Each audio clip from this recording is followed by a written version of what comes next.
Hi, here is Michael Enger. Denmark Sector CERT, a non-profit organization serving as a critical sector's cybersecurity center in Denmark, recently published an extensive and important report on cyber attacks on state-critical infrastructure operators in their country.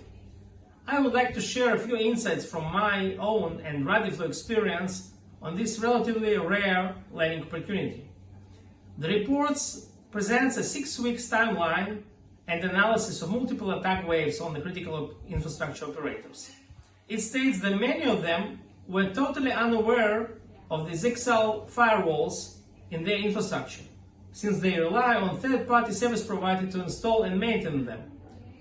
The lack of basic asset inventory would prove to have a severe impact on the CNI's capability to mitigate potential threats and to detect attacks.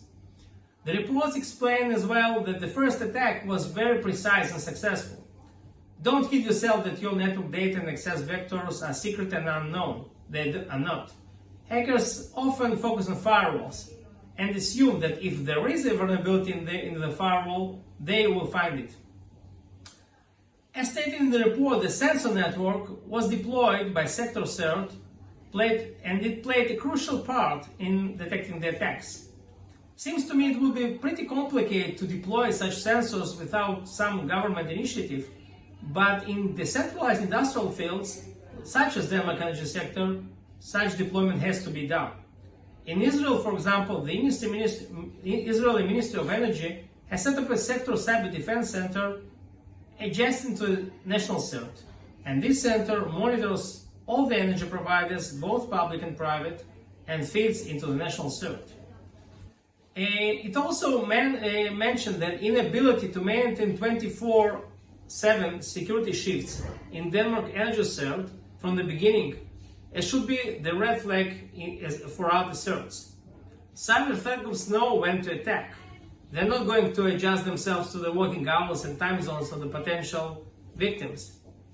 On the contrary, they will choose the most advantaged times to strike, often when exacerbation is at its low point. Cross-organizational and international cooperation are critical for successful response and mitigation.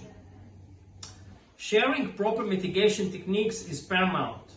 In this Denmark case, security analysts were trained not to tamper with the unaffected firewalls, but to carefully disconnect them from internal network, allowing and to safely perform a forensic analysis.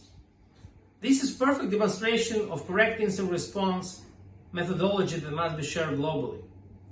For more detailed incident description, please read our blog on Radiflow LinkedIn page. Thank you.